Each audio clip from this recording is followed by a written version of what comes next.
Hey guys, welcome back to the entertainment lab. और आज इस वीडियो में हम आपको कल्कि 2898 AD मूवी को अच्छे से एक्सप्लेन करेंगे और सारी डिटेल्स बताएंगे कि क्या कुछ हुआ इस मूवी में। तो ज्यादा देर ना करते हुए सीधा कहानी पे आते हैं। तो ये कहानी शुरू होती है और हम अश्वत्थामा को देखते हैं जो कि महाभारत के युद्ध में है। और हम सभी जानते हैं कि किस तरीके से अश्वत्थामा ने पांडवों के सारे पुत्रों को छल से मार दिया था, जिसके बाद स्वयं श्री कृष्ण ने उन्हें शाप दिया था कि वो दर्द में जिंदा रहेंगे और मांगने पर भी उन्हें मौत नहीं मिलेगी। फिर अश्वत्थामा उनसे पूछते हैं कि आखिर उन्हें मुक्ति कैसे मिलेगी, जिस पर श्री कृष्ण जी उन्हें कहते हैं कि जिस तरीके से आपने इस युग में कोख में पल रहे बच्चे पे वार किया है, इसी तरीके से कलयुग में जब मेरे जन्म का समय आएगा तो आप उसी कोख की रक्षा करेंगे। अब मूवी में आगे हम देखते हैं कि घोर कलयुग आ गया है और जैसे कि हमें पता है कि दुनिया का सबसे पहला शहर काशी है और वो ही आखिरी शहर भी होगा। तो हमें दिखाया जाता है कि पूरी दुनिया अब रेगिस्तान हो चुकी है और गंगा भी सूख चुकी है। काशी ही एक ऐसी जगह है जहाँ पे लोग किसी तरीके से जिंदा है और वहीं पे एक जगह बनाई गई है कॉम्प्लेक्स, जहाँ पे सारी सुख सुविधाएं हैं और दुनिया की सारी सुंदरता बस वहीं बची है। और सारे लोग कॉम्प्लेक्स में जाना चाहते हैं, जिसकी एंट्री फीस है 1 मिलियन क्रेडिट पॉइंट्स, जो कि किसी भी आम इंसान के लिए बहुत बड़ी चीज है। लेकिन लोग फर्टाइल वुमेन को कॉम्प्लेक्स में बेच देते हैं क्योंकि उनके पॉइंट्स काफी ज्यादा मिलते हैं। इस कॉम्प्लेक्स के अगेंस्ट एक रिबेल ग्रुप है जो कि शंबाला नाम की एक सीक्रेट सिटी में रहते हैं। वो एक माँ को ढूंढ रहे होते हैं जिसके लिए वो फर्टाइल वुमेन को बचाते हैं। उन रिबेल्स के लीडर के पास एक मनी होती है जिसके जलने पे ये पता लगेगा कि कौन सी माँ के पेट से भगवान जन्म लेंगे। कॉम्प्लेक्स का एक कमांडर मानस भी इसी माँ की तलाश में होता है। शंबाला का एक रिबेल रूमी जिसके पास ये मनी होती है, उसे कमांडर मानस पकड़ लेता है और शंबाला का पता ना बताने पे उसे मार देता है। इसी बीच वो मनी एक छोटी बच्ची के हाथ लग जाती है।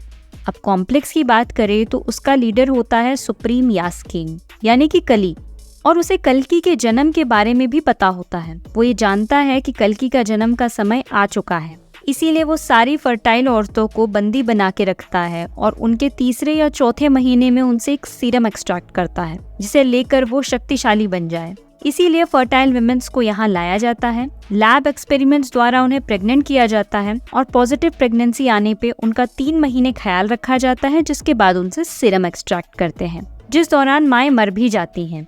यहीं पे दीपिका पादुकोण भी होती है जिसका टेस्ट पॉजिटिव नहीं आता है, पर तब भी वो प्रेग्नेंट होती है और ये बात उसने सबसे छुपा रखी होती है।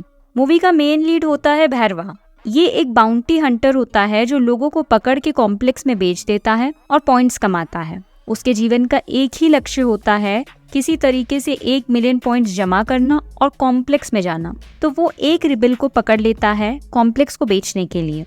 कॉम्प्लेक्स में दीपिका की प्रेगनेंसी के बारे में अब सबको पता चल जाता है और उस पे एक्सपेरिमेंट करके सीरम एक्सट्रैक्ट करना स्टार्ट करते हैं, पर बीच में ही एक रिबेल उसे बचा लेती है और कॉम्प्लेक्स से निकलने का खुफिया रास्ता भी बता देती है, जहाँ से निकल के उसे रिबेल्स के कुछ लोग मिल जाते हैं जो कि उसे शंबाला ले जा रहे होते हैं। बट दीपिका 5 मंथ्स प्रेग्नेंट होती है, जिसकी वजह से इससे एक्सट्रैक्ट किया जाने वाला सीरम बहुत पावरफुल होगा। इसीलिए कॉम्प्लेक्स इस पर 1 मिलियन पॉइंट्स की बाउंटी रखते हैं, जिससे सारे बाउंटी हंटर्स एक्टिव हो जाते हैं इसे पकड़ने के लिए। और दूसरी ओर हम देखते हैं कि वो छोटी बच्ची मनी के साथ एक गुफा में पहुंचती है जहाँ पे अश्वत्थामा समाधि में बैठे हैं। इसके बाद अश्वत्थामा वो मनी लेके अपने माथे पे धारण कर लेते हैं और उन्हें एहसास हो जाता है कि अब भगवान का जन्म का समय आ गया है। वहीं माँ को शंबाला ले जाने वाले रिबेल्स पे बाउंटी हंटर्स अटैक कर देते हैं और इसी में भैरवा भी होता है। लेकिन जैसे ही वो माँ को पकड़ने वाले होते हैं तभी वहाँ अश्वत्थामा आ जाता है और सभी को हरा के माँ को बचा लेता है। अब माँ को लेके रिबेल्स शंबाला पहुँचते हैं। यहाँ हम देखते हैं कि कॉम्प्लेक्स के कुछ साइंटिस्ट को एक अननोन चीज मिलती है और बाद में पता लगता है कि वो अर्जुन का धनुष गांडिव है, जिसे कोई भी ना उठा सकता है ना छू सकता है। और हम देखते हैं कि पहली बार हारा हुआ भैरवा अब सोच में पड़ जाता है कि आगे क्या करना है। तभी उसके द्वारा पकड़ा हुआ रिबेल उसे शंबाला के बारे में बताता है और उसे ज्वाइन करने का ऑफर देता है। पर भैरवा यहाँ इस बात का गलत फायदा उठा के कॉम्प्लेक्स कमांडर मानस को कहता है कि वो माँ को ले आएगा। शंबाला में अब कई सालों बाद माँ के आने पर बारिश होती है और सबकी उम्मीद जाग जाती है कि भगवान आने वाले हैं। तभी भैरवा अब उस रिबल के साथ शंबाला पहुंचता है और अश्वत्थामा का सामना करता है। इसी लड़ाई के बीच हम देखते हैं कि कमांडर मानस अपनी आर्मी के साथ इस शंबाला को ढूंढ लेता है और यहाँ पर अटैक कर देता है। अश्वत्थामा और भैरवा की लड़ाई में अश्वत्थामा भैरवा को हरा देता है, पर तभी कमांडर मानस अश्वत्थामा को बंदी बना देता है और माँ को लेके निकलने लगता है। अब अश्वत्थामा के पास एक डंडा होता है जिसके सहारे वो चलता है और उस बच्ची के पूछने पे वो बताता है कि वो उसके दोस्त कर्ण का हथियार है और उसे बस वही चला सकता है। अब यहाँ हम देखते हैं कि वो डंडा भैरवा के हाथ पे गिरता है और फिर पता लगता है कि वो ही कर्ण है। तब वो कमांडर से लड़ के माँ को बचा लेता है और कमांडर मानस को मार देता है। लेकिन ये लड़ाई खत्म होते ही वो फिर होश में आ जाता है और देखता है कि माँ उसके पास है और उन्हें लेकर के वो वापस कॉम्प्लेक्स की ओर निकल जाता है और भूल जाता है कि वही कर्ण है।